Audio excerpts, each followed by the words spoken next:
Bienvenue sur votre chaîne Les secrets d'apprentissage. Aujourd'hui, on va faire une leçon concernant les limites en utilisant la définition. C'est pour la deuxième année Bac Sciences Mathématiques. On va faire un exercice corrigé. La question est, en utilisant la définition de la limite, démontrer que la limite de x au cube quand x tend vers plus l'infini est égal à plus l'infini. D'ailleurs, si on nous a demandé de calculer la limite quand x tend vers plus l'infini en plus l'infini, on a ici x, il tend vers plus l'infini.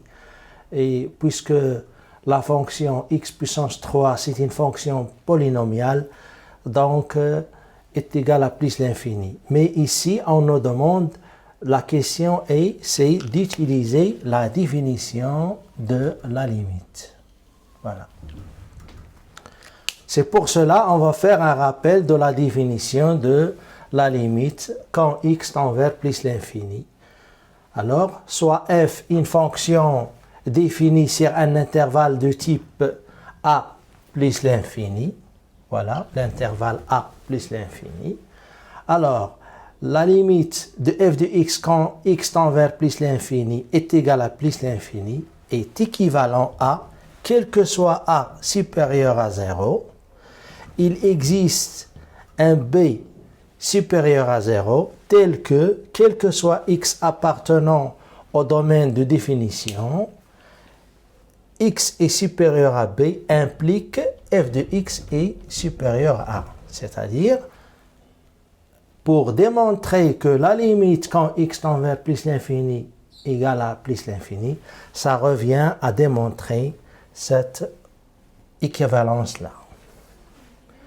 C'est pour cela on va procéder comme suit. Ici, la fonction f de x, ici, c'est comme on a f de x est égal à x puissance 3. Alors, on va commencer par f de x est supérieur à a pour chercher un b en fonction de a. Alors, on va commencer par ça. Alors, f de x est supérieur à a est équivalent à, on a ici f de x, c'est x puissance 3. x puissance 3 est supérieur à a. Et pour se débarrasser du cube, on a qu'à introduire ici la racine cubique de x puissance 3 est supérieure à la racine cubique de puissance a. La racine cubique de a.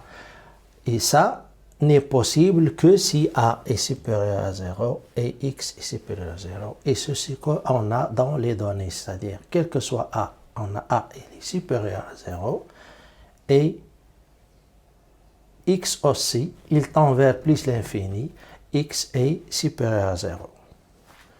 Donc, ce qui va nous donner, ici la racine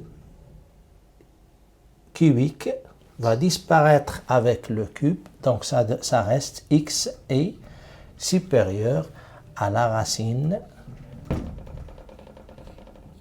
cubique de a. Alors, donc, et c'est ce que nous devons avoir ici, x est supérieur à p. Donc, si on inverse le raisonnement, si on commence par x est supérieur à b, donc on n'a qu'à poser b, on choisit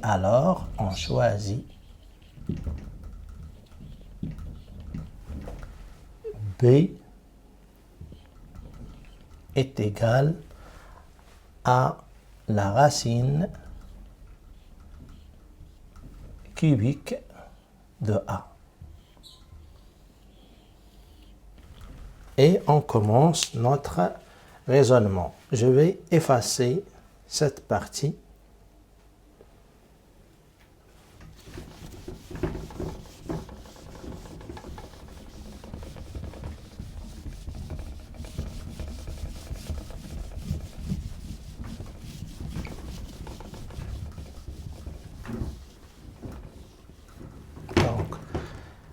Si on commence par b égale à, alors on a ici, quel que soit a supérieur à 0, il existe b supérieur à 0. Et on a ici b est égal à la racine cubique de a. Donc, par définition, x est supérieur à b implique que x est supérieur. On va remplacer b par sa valeur qui est égale à la racine cubique de a, ce qui implique, pour se débarrasser de la racine cubique, on n'a qu'à introduire ici, qu'à mettre le tout au cube. Ici, de chaque côté, on a x au cube est supérieur à a. Et c'est ce qu'il faut démontrer par définition. On a commencé par x est supérieur à b et on est arrivé à f de x est supérieur à a. D'où, par définition, la limite de x au cube quand x tend vers x est égal, quand x tend vers plus l'infini est égal à plus l'infini. Merci de votre attention.